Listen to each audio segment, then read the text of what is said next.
तर फ्रेंड्स, नवरात्राचे दिवस आहे आणि आज आहे जितेंद्रराव आणि पार्थला उपवास. पार्थ तर उपवास करतच आहे, पण आज जितेंद्ररावांना सुद्धा उपवास आहे.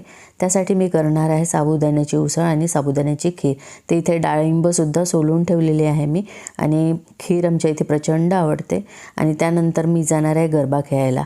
तर 6-7 वर्षा पहिले आमच्या इथे घराजवळच लोहिया लॉन म्हणून होतं, तिथेच आम्ही गरबा खेळायला जायचो. पण आता तिथे शाळा झालेली आहे, त्याच्यामुळे गरबाही बंद झालेला आहे. त्यामुळे खूप वर्ष गॅप पडली, कुठेच जायची नाही खेळायला. पण यावेळेस मैत्रिणींनी ठरवलं जायचं म्हणून, आणि गेलोसुद्धा आणि एन्जॉयसुद्धा केला.